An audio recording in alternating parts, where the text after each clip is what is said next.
If I hear one more person going, oh my God, imposter syndrome, it's like, look, the whole human race has imposter syndrome. We do. Shut up about it. Every day. People talk about it's a new discovery. Yes, you might as well say that you breathe air. That's a thing that you do. Get on with it.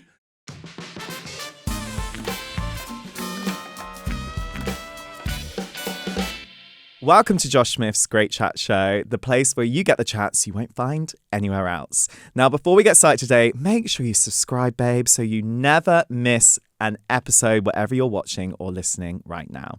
Today, I am joined by the TV icon, Russell T Davies, who's brought us everything from It's a Sin to Queer as Folk, and now he is bringing us the new drama, Tiptoe. Today, we talk about how dangerous online hate can be and how it can spill into real life with devastating consequences. We also talk about the power of visibility and where that has brought us to today, especially for queer people. So I really hope you enjoyed this chat. And as always, get in touch and let me know what you think.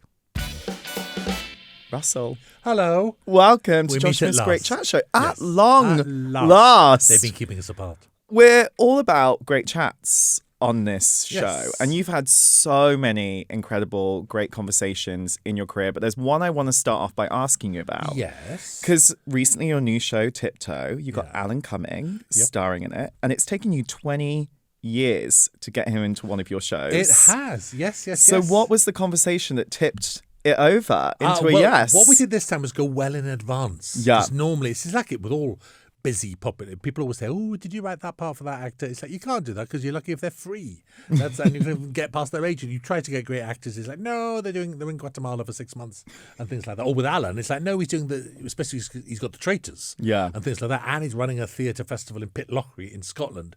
So it was very much a case of, I knew all that. I knew how busy he was. So 6 months before we even set up production, we approached him before the script was written. Oh, We approached wow. him saying, I'm going to write, with me on a Zoom saying, I'm going to write this. I would love you to be a part of it. I'd love you to just attach your name to it. Obviously, you might get asked to be the next James Bond, in which case we'll lose you. But will you kind of come on board? It's the way you do it. You kind of ask people to come on board with goodwill and hope that it'll work out. And he did. I mean, it's a great Zoom because I just described the very first scene of Tiptoe. And he was like, oh, I'm in. He was just thrilled by that. So, and bless him, I've got to say, stuck with us because he does have demands. And he's been shooting the Marvel movie. He's Nightcrawler in the X-Men. So he's in the next Avengers movie. So he'd go off and shoot that. Then he had his theatre. Then he had the Traitors. And he always kept the dates free for us. So that's a lot of work. And I really love him for that. We need to get into it. Tiptoe is one of those exceptional TV shows that is going to start so many important conversations. And if you haven't watched it yet, guys, run to Channel 4 right now and please watch it. It's now all available. It's now all available. Yeah. And it follows two neighbours, one gay, one straight, whose ongoing feud gets darker and darker. And there's lots of lived experiences that have been poured into this script, haven't there, from Tiptoe? Was there a conversation you really had with Alan about bringing this character to life? To be honest, no. I then go and write it. It's like, although we had him signed up to be Leo, and there's a couple of lines, there's a reference to Leo being Scottish and things like that, so I could relax into that.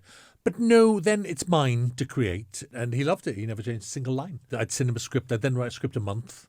So every month I sent the script and every month he'd be happy. It was that simple, to be honest. That straightforward. I mean, why would you want to make notes when you're the best scriptwriter there is, babe? Well, Come on. There's always something somewhere. But no, it's like I was very lucky. Yeah. Why this topic and why now? Well, in terms of a plot, it's just a great plot. I mean, I would say sometimes I think we talk about the themes too much. And I would say you're coming to watch a great thriller. It's a really fantastic thriller about two neighbours, one of whom gives the other their front door key. And from then on, no one feels quite safe. And has someone been in someone's house? Why would they? Who would? That's impossible. Why? And just the shifting sands that you find yourself on. The bigger story is the shape of the world we find now, where I think we're all very much aware of a rising anger. And I think we all feel it ourselves. If anyone contradicts you online, God help them. We'll all turn on them. This isn't particularly a queer thing. Women feel this. The disabled feel this. I have a friend who's a wheelchair user who's had someone come to her door and tell her that she's faking it. A stranger. I mean, and this is what I mean. A stranger came to the door saying, you're faking this, you're a benefits fraud, you can walk. And the point is that what he's saying online has crossed over into the real world. We all know that anger's been piping away for a very long time online. So there's this rising temper, there's this rising anger in society that I think we all feel. And so it was time for me to talk about that, for me, through a queer lens. But as I say, anyone can feel this. A straight white man could sit down and describe how marginalised he feels, by how left out of the discourse he is, about how neglected he is about politics, and write this drama. Well, I found it very tough to watch from personal experience because Yeah. I actually had a situation with a neighbour last year where we had a party at our house. You were noisy, though. But Was that your fault? We weren't that. I'm going to be honest. We have parties at the house quite regularly, and not that regularly, but it was not that noisy. Your boyfriend is an events planner. Yeah. Was this spectacular? Were there fireworks? There were no fireworks, but the fireworks came from the neighbours because basically one of them then started coming round and then their partner came round and kicked our door in and she smashed our window. She smashed it? Yeah. And a woman smashed it? Wow. Yeah. You see? And the woman doing it was yes, worse I'm shocked for me by that. Why am I shocked by that? But yes. Than the man doing it. Because I was like, girl, like... We're meant to be in this together. We're meant to be allies in this situation. Well, we actually moved. Luckily, what was happening is we were already put our house on the market and we moved. Wow. So thank God we did that. But they went back around after they had kicked the door down and smashed the window and were shouting like homophobic, transphobic things over the fence. Wow. And the police had come at this point and heard the whole thing and recorded the whole thing. Oh, good. Yeah. And they ended up, the woman didn't end up getting convicted because we didn't have any proof that she smashed the window, apart from the fact that she did. She did. And the man did get convicted. There's always been bad neighbours, but to take that, I swear that violence has come from the anger online. Because they think it's all right to talk like that online, then it's a very small leap to acting like that in the real world. Yeah. And that's what's happening now. It's like, my God, if I was Jewish, we'd be sitting talking about this conversation in the past tense, like it's too late, like it's happening now. We know that's happening now, let alone my friend who's a wheelchair user. It's literally happening in front of us. Yeah, that's the thing, because I was like, this is actually really affecting me. It's absolutely fine, this rise in hate, like we're okay, everyone's like getting a bit too dramatic about it. And when it spilled over into my life in that way, over something so simple, which was a little bit of noise, and then that permission, because there is always that thing I find about being a queer person, when you know that it's coming from a homophobic place. Yes, you just know. You just know. Yes, absolutely. What kind of homophobia do you still feel like you have to deal with every day? I mean, I live in a very privileged circle, let's be honest. Yeah. I work in telly and I've got a nice wage and I can sail past in my gold yacht.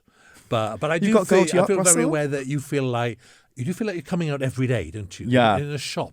If you say hello, like I feel like, oh, they're going, oh, hello, like that. They're gauging the pitch of my voice. And we're handing in dry cleaning. Oh, this is very gay dry cleaning, isn't it? You know, or you're buying a book. Was that a gay book? I'm very aware of it constantly.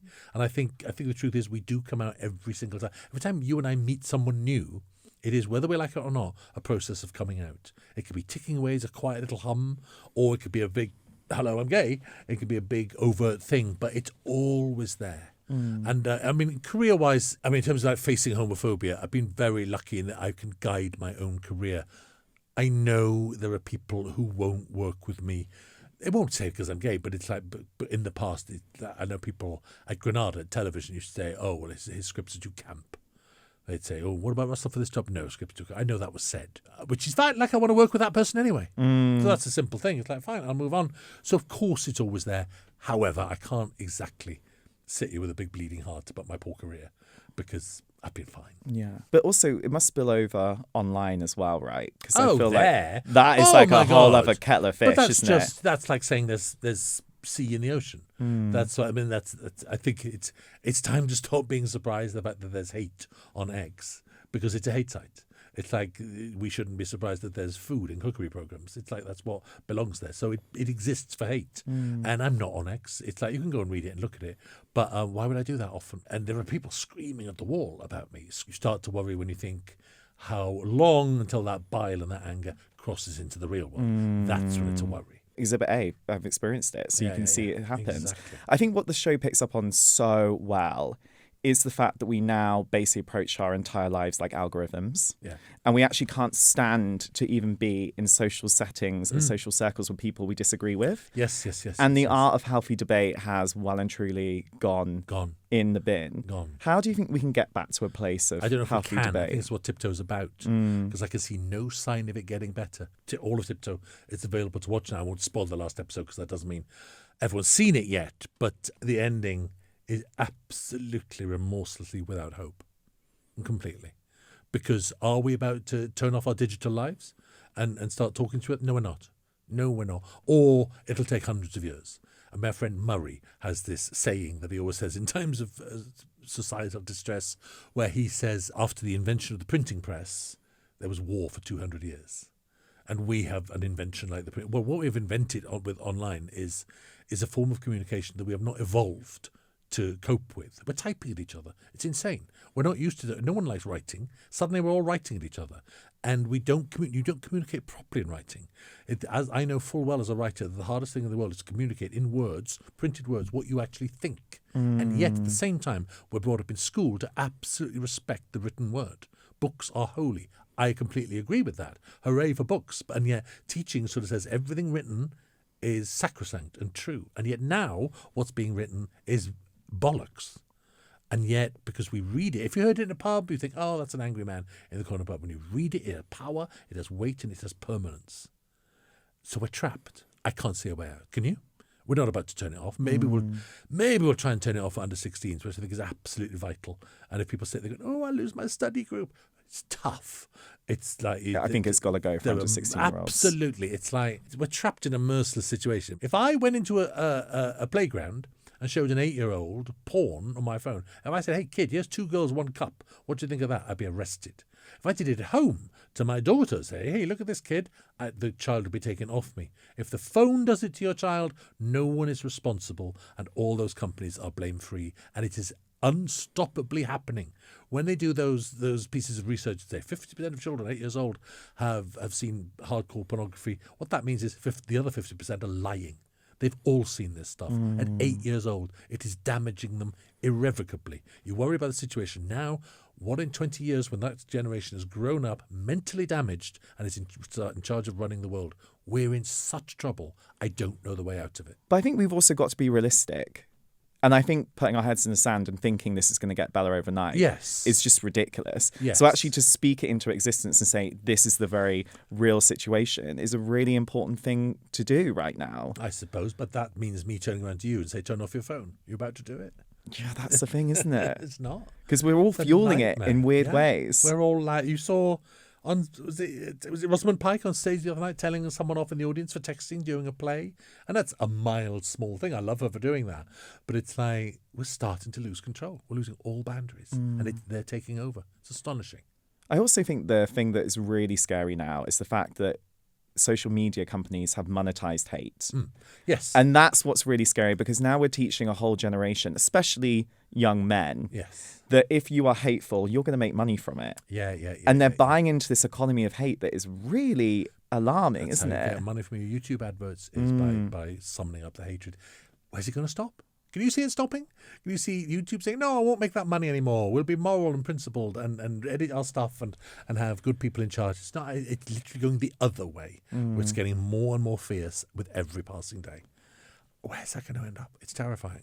And the interesting thing about that is if you do actually mention something like sex in a title, for instance, on YouTube, they will hide it. Yeah. Even if you're having a positive, empowering discussion around it. Still all ridiculously censored and inhibited and up until, a few years ago, they wouldn't even let us spell, swear on our texts. They didn't predict those words. And it'd be like duck all the time. I'm like, I just want to say fuck for crying out loud. Just let me say fuck. On. And so we're being censored at the same time as overboiling into fury. It's everything is so unsuccessful. It's astonishing. Do you know what does give me hope, though? And there is a part of Tiptoe that really makes me feel hopeful. Yeah. And it was the bit between Alan Cumming's character and the boy next door. Right. Yeah. Where they had a text exchange. Yes. And it was so beautiful, that scene, I thought. And it was so incredibly written because we don't see enough beautifully directed cross-generational conversations. Alan plays someone who's 60, talking to someone who's 16, and has such help to give them, such succour, such consolation, such information and kindness.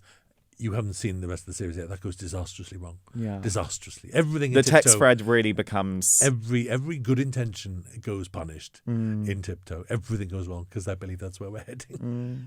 But is there a cross-generational conversation you can remember having that's really stuck with you? I suppose, I mean, in terms of literature and stuff, I was doing things like reading Armistead Maupain when I was a student, kind of stuff. So I was reading stuff like that. We didn't have the internet then. I am so old. These things did not exist. So I couldn't exactly go and look him up on YouTube. But actually, when you read something as brilliant as Tales of the City, then you are steeping yourself in the learning of many generations. That's the first trans character I ever saw, such a beautiful character, the first gay relationships I ever saw.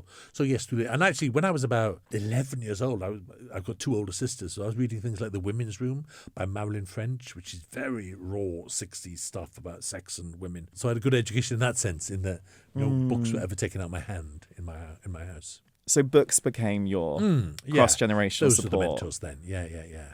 That's such a beautiful way of looking at it. It was great. And I still love those, but I still think The Women's Room, it's kind of forgotten, The Women's Room now, by Marilyn French, and it was a huge novel in its day. Huge. And another thing that I do think also gives me hope, while we're just going to stay on the hopeful train, hopefully for 2.2 seconds, I also think in Tiptoe there is so many beautiful moments of queer joy. And there's younger characters in it. Yes. I will say, if you're on set with us on Tiptoe, and Alan felt this and David felt this, that's where you got the hope from. We've got young trans actors, young queer actors, young lesbian actors, and there was great optimism and energy and hope. Those are people who have grown up with their phones, so kind of learning to cope with it and how to balance it. So there is hope in that sense, in that I could argue that they're still slaves to them, and a little pocket of joy doesn't stop a great big tide of sin falling upon them. But I know what you mean. When you talk to young people, there is an optimism. Yeah, because queer joy is a form of protest. Yes. Isn't it? It is. I know, you're being deliberately hopeful now. I'm trying not to crush you, because I don't know, maybe the last dying ember on a burning earth will be a bit of queer joy. And then we could go hope. Out. Is there a moment of like real total queer joy that you can remember from your life? Oh, well, I felt that when I was young. I was very lucky. And bear in mind, this is the 70s. I belonged to a youth theatre that was very gay. It was the West Glamorgan Youth Theatre. The word gay was never said. But naturally, theatre attracts your queer sensibilities. And a lot of us camp young gay kids were drawn to that place. And it was a very safe space for us. And what I loved about that youth theatre was that some of the older lads there were camp and funny. So our role models were camp, and we thought they were hilarious. You know, at 14, you'd be looking at these lads who were 18 who would literally, some of them went on to become drag queens, and they were your heroes. That's an extraordinary thing. I didn't know how lucky I was to have that. And my God, we'd have parties then. I mean, talk about 79, 80, 81. No one was out. There was nothing on telly.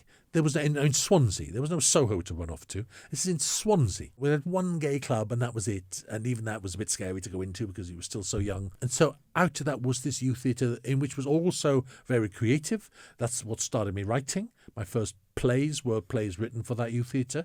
And we put on classic plays like The Crucible and The Midsummer Night's Dream. You explored texts properly. It was proper intellectual work and literary work as well as creative work. So it was a brilliant place. And on top of that, there was queer joy in that place. Absolutely there was. There was laughter. There was fun that I've carried with me for the rest of my life. So, yeah. And a place that's really brought you a lot of joy as well is Manchester. Well, and Canal Street. Yeah. Absolutely. I moved to Manchester in 1987 on a 6-month contract. And within about 3 days, I just went, I love it here. I loved it straight away. You could see Sue Nichols in the supermarket, Audrey Roberts in the supermarket. I thought this is the place to live. Sorry, but if I was seeing Audrey Roberts in the supermarket, I'd be like, I've arrived. Well, exactly, I did. And I've never left. I have never left. Which supermarket was she in? Waitrose or more of a Sainsbury's girl? It was a smaller Tesco's. Oh, okay. Before you had truly small Tesco's. It didn't exist, but yeah. Well, every little helps, Audrey. She was in the fruit and veg. There she was. Bless her. Because I remember I came from a very small village, and I was very much like the only gay in the Fens in Ely. Oh, wow. Yeah, Gosh. so out in the sticks. Oh, you're like a creature. Yeah, like literally like a creature. I felt like a creature in so many ways Wow. when I was growing up. And I remember coming to London when I moved here in my 20s, and I was like, wow. And what brought you here? Were you just... I moved here for work. So when work. I first started out in magazines, I was like, this is it. Like, and I remember walking down Old Compton Street feeling like I'd found Wow. a sense of place. Yes. And Was a it sense scary of though home. as well? It was quite scary. I was Yeah. very like, I found the uni years a bit scary in terms of like navigating. I think that's what's interesting about us. The moment we find our chosen space, it's also scary. Mm. I'm not sure that's always true of everyone. And I'm not sure that fear ever quite goes away. I think if the first time, I talk about this in Bob and Rose, a show I wrote years ago, but someone has a speech in it, a great actor called Michael Begley has a speech where he says if the very first time you step into a gay pub, you're scared, and you never quite forget that, even when you're happy, you never forget that moment of fear as you step over the doorway. And I think that's interesting. It's so true. I think it's true. Because you're facing part of yourself that you've been told to hate. And you're yes. facing other people Yes. who you are seeing yourself reflected in. It's terror at the And beginning. it's Absolutely. very scary. Yeah. And that haunts us. I think that sticks with us. Just like a muscle memory. It's there. We remember it. If you could go back to the you stepping into a gay bar my for God. the first time, Wow. what would you want to tell them? I'd say have more fun, actually. Also, you never realise how beautiful you are when you're young, do you? You just simply, you're still young. It's fine for you. I'm 63 with arthritis. It's a war zone. Now, I genuinely think, gosh, you know, like when you're young, you won't go out if you've got a spot on your forehead because you think it's the end of the world. It's so true. And you want to go back and go, no one cares. And that's true. No one cares. You can still cop off if you've got a spot on your forehead. And you just don't realise that when you're 21. It's like, come on, boy. Shit, that's what I'd say. Never mind the spots. Get out there. Stop getting in your own way. Or a bad haircut. Yeah, Yes. get in your own way. You honestly believe you have a bad haircut and everyone's going to hate you and no one will ever love you. No one cares, really. No one actually, when you find happiness, no one actually falls in love with your hair. Your hair is lovely. But Thank you so much. You were waiting for me to say that. I was and like, in love with come you on, Russell. every passing second. But isn't that funny? That's what I just get over yourself. You put the roadblocks in your own way. It's that. Yeah. You have started so many incredible conversations in your career. Thank you. I hope so.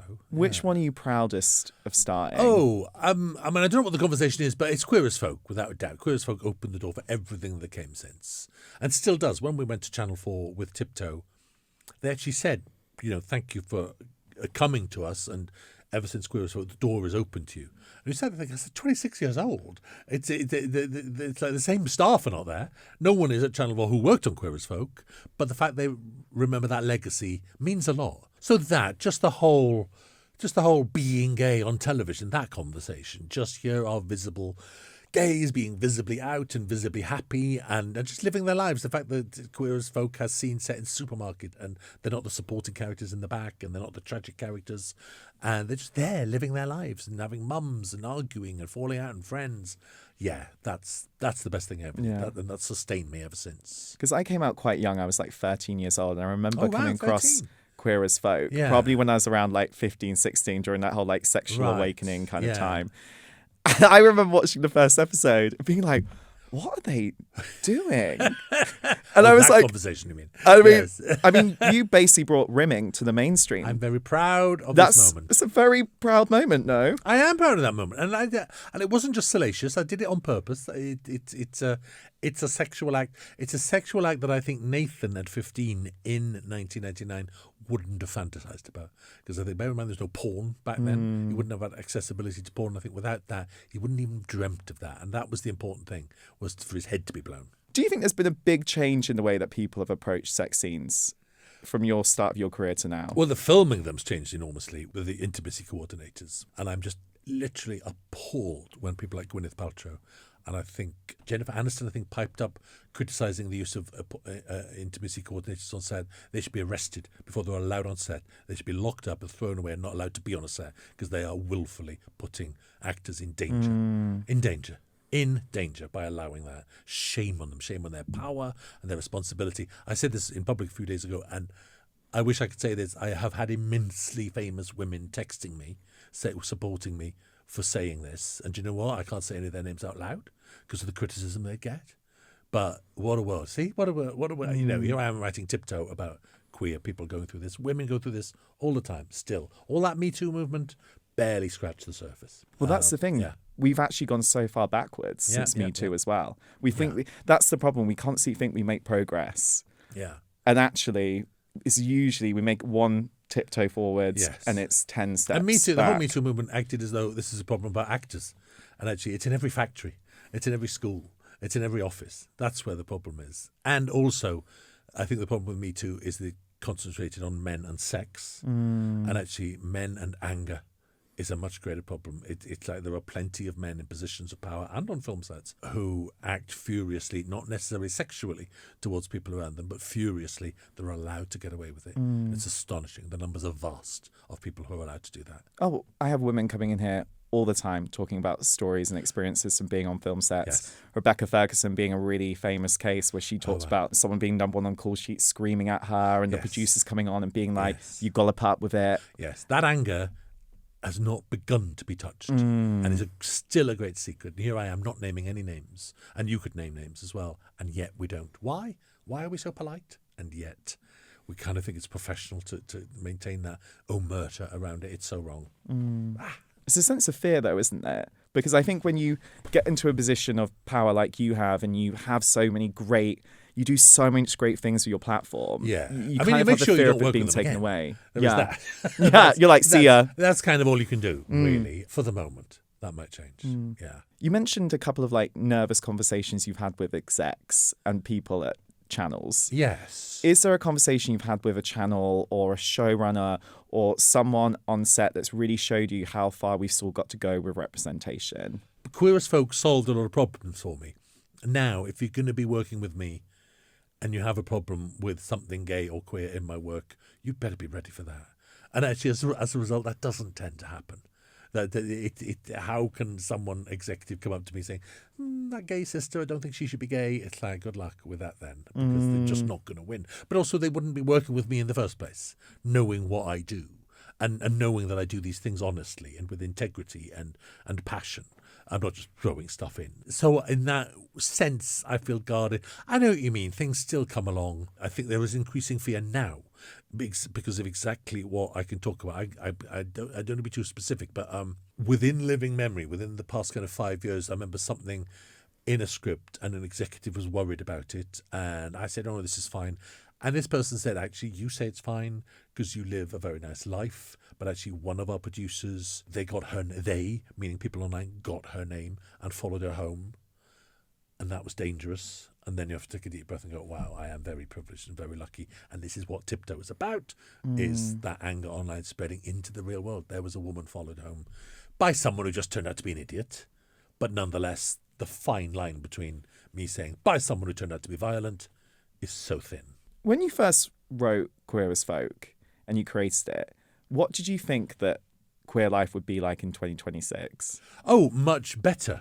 I kind of thought, and in many ways we are better. It's like, goodness knows, we have marriage now, we have equal age of consent. We didn't even have that then. We have adoption. We can have pride marches in every city. I mean, there's so many pride marches now. It's like, no, I can't come to everyone.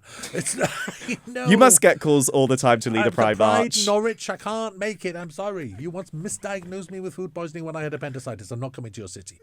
So, it's your pride marches on. They did. I almost died in Norwich.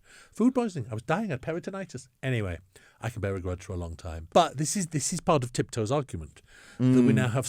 We always thought it was about visibility and equality and representation. I never stopped to think what comes next. And when you examine that, you think, well, that's stupid. Did I imagine that we'd reach a point of absolute harmony in which everyone in society was happy? Because, newsflash, that's never happened anywhere in the world. Society doesn't do that. Societies don't stabilise or become harmonious. They're always rocky with threats and dangers and misunderstandings and prejudices. So having fought all those years for visibility, equality, representation, now you look at what comes next, given everything I've said about how heated the argument is on our mobile phones crossing into the real world, which is actually, with visibility, we've now made ourselves very visible. As visible as my friend who's a wheelchair user. With her words, no hiding that, and she becomes a target. When I say she becomes a target, my husband, when he was very ill, used to walk with a stick. Lads would walk past him. A lad once walked past him in Manchester city centre and said, you were limping on the other foot 10 minutes ago. and walked off. This is the hostility that's actually coming into the world, to his face. And I'm still angry about this now. And when I'm talking about online anger and stuff, I'm angry enough to kill someone now when I remember this. I'm not going to react well to that. That's how angry we are. I'm becoming the person I hate now because I've become as angry as that. But it's hard not to become hateful, especially when we're faced with this much hate all the time. Yeah. So the tiptoe argument is the more visible we are to them. And as the last episode says, what if they don't like what they see? Because I've always presumed that once seen, we become likeable. And that's why I've done interviews for like 25 years now in which I've proclaimed my gayness. I will sit down and go, hello, I'm gay. If it's on This Morning or if it's on Blue Peter, I go, hello, I'm gay. Because I honestly believe that visibility is a key thing. That if you can be a kid or an adult in the closet, or you could be 65 years old sitting at home watching me, you go, oh, you can be gay. Look, someone can sit down and say, hello, I'm gay. So I've always done that. And now I begin to doubt it. Now I begin to think, what if that's making me a target? But you have been such a great proponent for visibility. Well, I'm not about to change. And never change, Russell, because we need more visibility. And one conversation I wanted to ask you about, speaking of visibility, oh, hello, is you and the stunning Ncuti Gatwa. I love that. See, that was we announced Ncuti at the BAFTAs, yes, as being the Doctor. And do you know what? What I love about that photo is it's like the day after the BAFTAs. You know, the front page of the newspapers is always a beautiful woman spilling out of a dress. It's busty and it's curvy and it's sequiny. And the day after those BAFTAs, that was the photo. And which is incredible. 62 or 61 years old there, and Ncuti's shining and beautiful. But I thought there was a real bit of a landmark in its own way that the press was actually two gay men being out and proud and happy on that Sunday embankment. I'm very proud of that moment. Yeah, you should be. And also, it was such a big moment because it was the first ever openly queer Doctor Who and the first black Doctor Who. Amazing moment. Did you ever have a conversation with Ncuti about the power of that moment and what you wanted to do with that visibility? I think that was a constant conversation. It's like, I'm not going to turn around to a black man and tell him how that feels. Yeah. And he's very much in control of his life. He's got great people around him, Ncuti. I think that's what's brilliant. He has a team. He has a management team and stuff like that. And they're very keyed up. You often feel like this with Doctor Who. I feel like it with David Tennant, that you caught the tail of that comet for a couple of years and then whoosh, off it shoots into the firmament. It must be a proud moment to take a show that has so much legacy and to give it new life. Yeah, it is. It is. And especially for me, when I've loved it all my life, that's a very lovely. I know how lucky I am. It's true, although I always tell actors off when they say they're lucky, because I think when you keep saying you're lucky, you are doing your talent a disservice. I completely agree with that. So, yeah, I've got to watch it myself sometimes and say, okay, you planned all that, Russell. It wasn't luck. Well, you basically manifested Doctor Who into your life because you were obsessed with it as a child, weren't you? Yeah. It's my first memory of television, full stop. And I can remember episodes that are missing. When the first Doctor regenerated into the second Doctor, that's missing from the archives. It's in there. You know. I saw it. I remember it. I remember being absolutely terrified. I had no clue what was happening at the time. I was 3. But no, it's there, locked away in my mind. So how amazing that I got the chance to write it after all those years. Amazing. Because there's no such thing as luck. It's always when hard work meets opportunity, isn't it? Well, maybe. Yeah. And self-belief. Yes.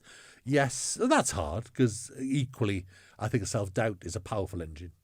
I think if I hear one more person going, oh my God, imposter syndrome, it's like, look, the whole human race has imposter syndrome. We do. Shut up about it. Every day. Yeah, do you know, every day you listen to, no offense, you listen to podcasts where people talk about like a new discovery.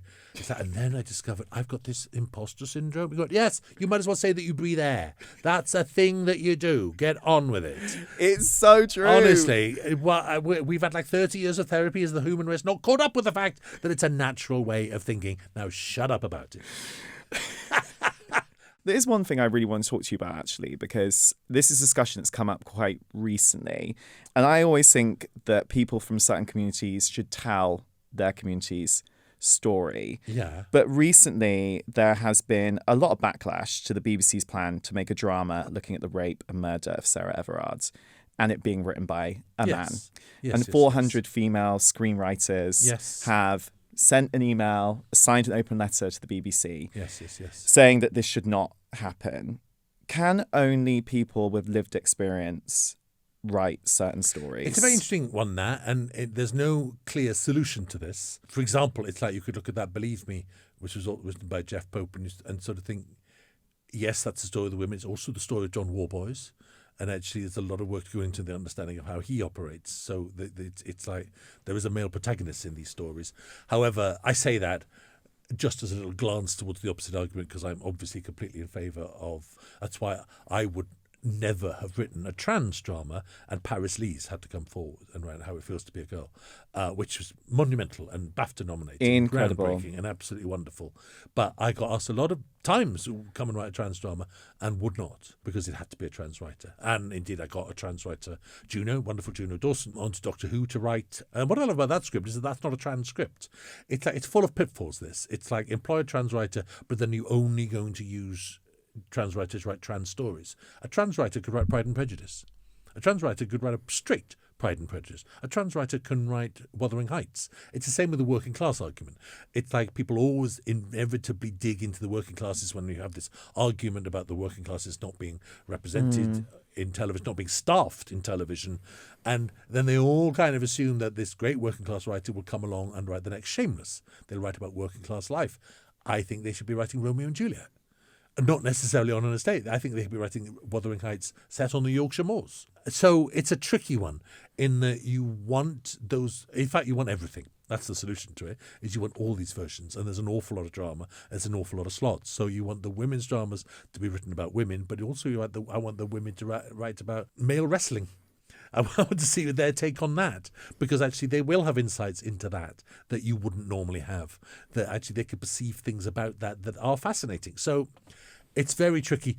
At the moment, it's very simple at the moment, because the underrepresentation kind of solves the argument for you. Not enough women are employed. Not enough women's voices are heard. Not enough women's drama. Not enough trans people are employed. Not enough trans people seen.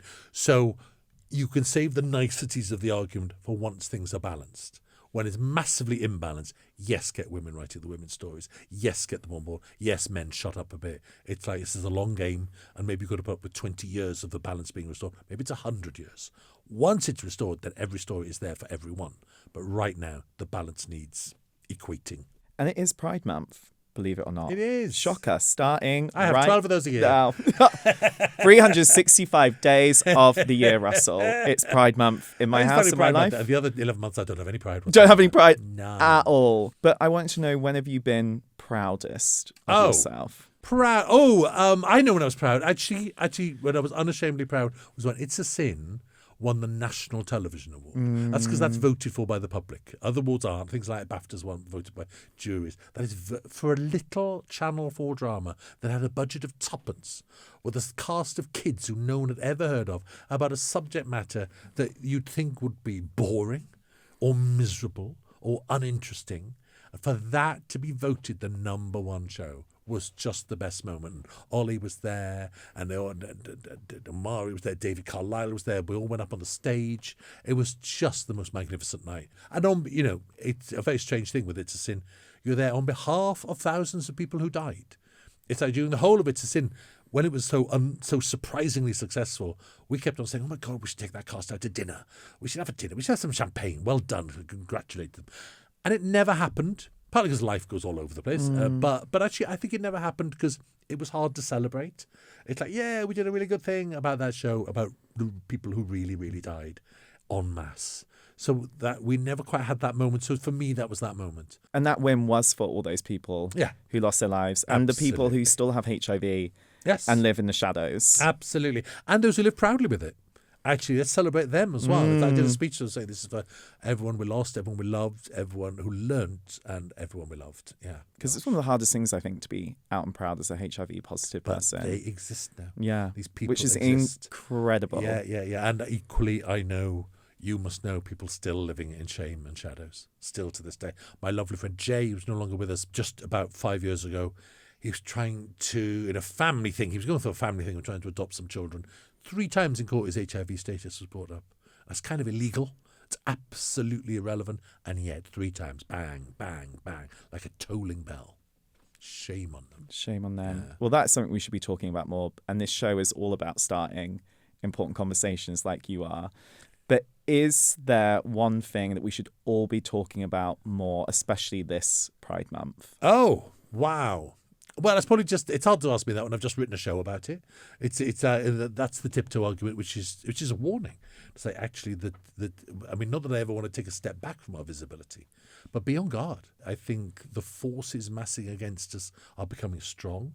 If there's a reform government voted in, they'll become a massively powerful thing in our society. They're already, even those little councils, they're stripping out DEI policies, or the imaginary DEI policies. Banning the pride flag. Exactly. It's like it's literally marching towards us, and the vote doesn't seem to be swinging away from them, and that's terrifying. So it's on its way.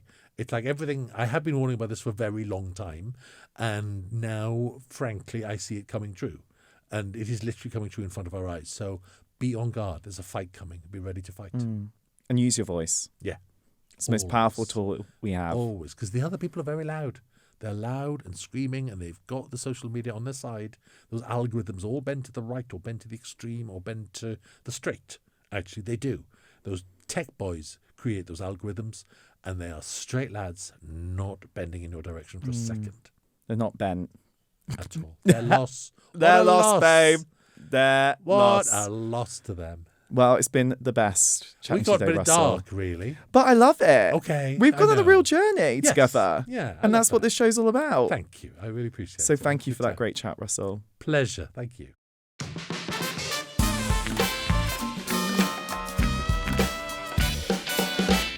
Thank you so much for joining me for this episode of Josh Smith's Great Chat Show, where I was joined by the king, Russell T Davies. Now, make sure you check out his bonus episode, The Group Chat, where we open up the conversation to you guys at home and we put your questions to Russell. And before you leave us, make sure you subscribe, babe, so you never miss a great chat.